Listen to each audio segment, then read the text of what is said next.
Okay, this is the instructions for PsPaint1. We're going to use Adobe Photoshop.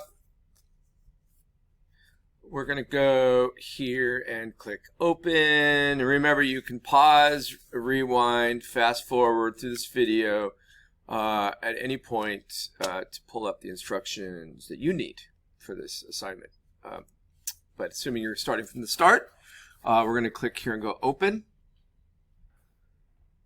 And we're going to go to room 31.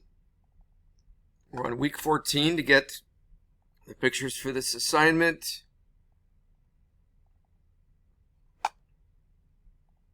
Let's change views here. I think this is the one I want here. So we're going to open that one. Okay. Command 0 to full screen it. Now, we want to go ahead right now and rename it. So, because you can't save on room 31, so that's where it's going to try to save it. You're going to get an error, and it's going to cause problems when you try to get out or save this.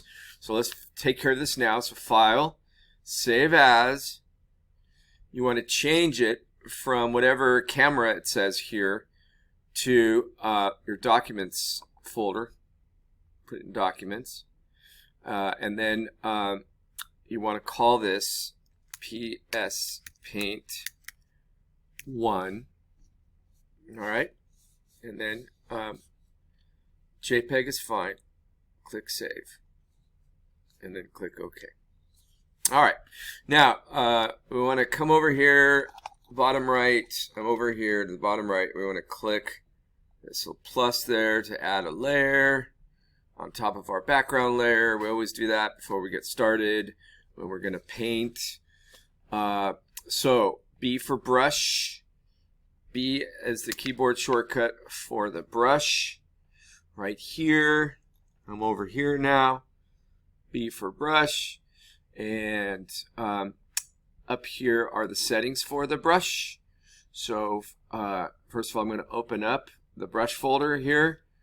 It's going to open up over here on this side with the brush settings for the particular brush I'm on. If you want more brushes, click this guy here, brushes, and you can twirl open general brush. So we have like a soft round brush here, or we can have pressure size. So for that, we need to go over here and click on this box right there. I'm up here now under the word filter. Right, click on there, click that guy, so that since you're drawing with your tablets probably, that way the pressure's on. Okay, so let's see if I just click on this guy.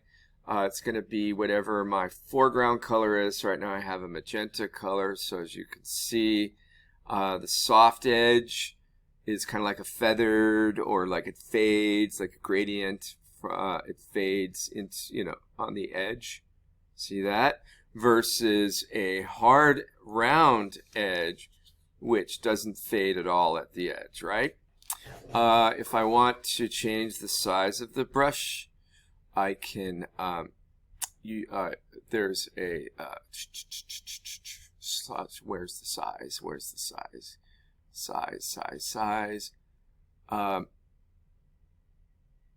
Let's see.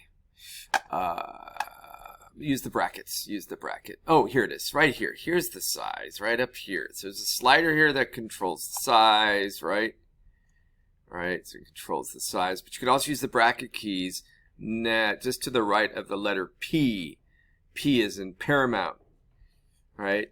So that's a way to change the brush. All right. So let's see. I'm going to use the E for eraser tool. It's also a brush, so it has a diameter.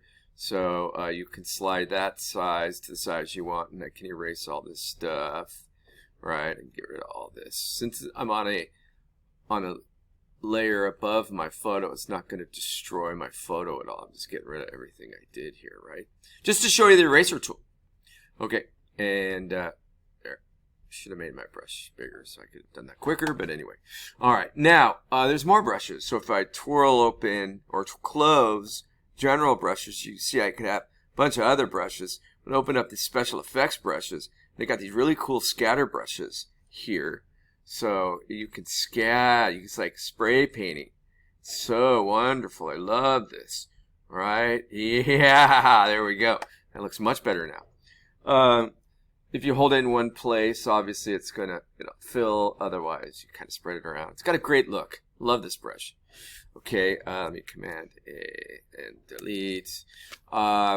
And Command D to deselect. So those are the special effects brushes. Anything else in here? There's some different ones in there, but those are pretty cool. But anyways, close that. Now, there's some even better brushes, legacy brushes. If I go to legacy brushes, I'm going to click on this. And you want to restore the legacy brushes, right? Then click OK.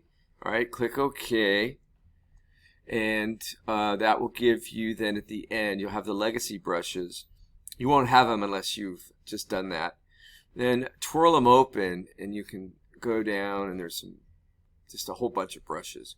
But if I go down and look for the special effects brushes, now I'm going to get these special effects. So starting with azaleas. So if I click on that, I can paint azaleas. And it's going to use both the foreground color and the background color for the colors of the azaleas. Beautiful, beautiful. Maybe I want to make that brush a little bit bigger, the azaleas a little bit bigger. Right now they're bigger. If I just click once, I'm just going to get like one or a couple. But if I hold it down and paint, then I'm going to get that wonderful brush. Right, so you can have, now I'm Command Z, that's another way. Let's see, you can have azaleas flying out of, coming out of the trash can.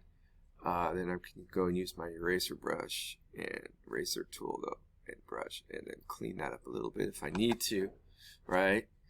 But the real, and just go down the line, you can see there's a whole bunch of brushes here that you can make use of. Yeah, there's some good ones. My favorite is, of course, the butterflies at the end. I can, oh, what's going on here? Oh, brush, oh, brush, oh, brush. What is happening? Why aren't you working? Okay, let's see. I want that. My opacity is 100.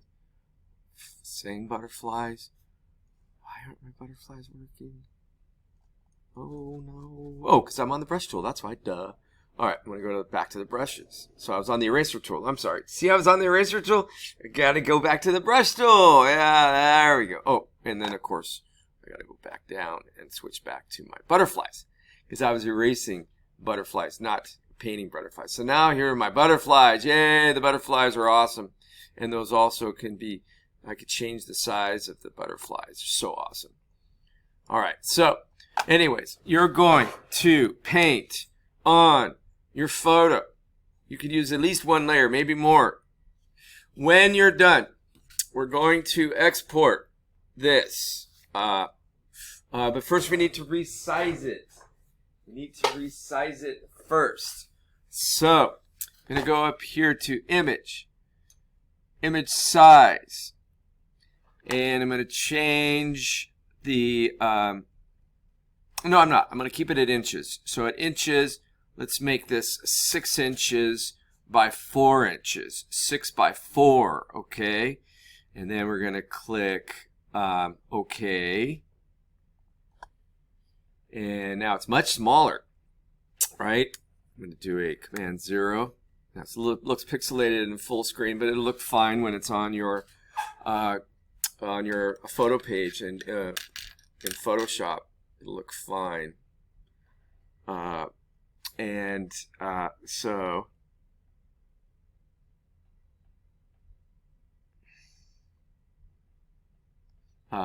File, Export, Quick Export as PNG.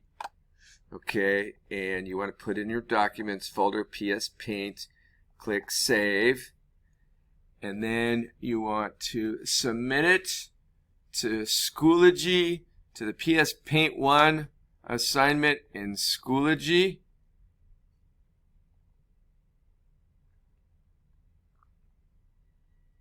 Which I need to move that assignment. But anyways, you'll see it. Change the date for PsPaint, right? Submit it here to PsPaint and put it on your put it on your Wix page, your photo page in Wix. All right, and that will be the conclusion of PsPaint1. Thank you. Good luck.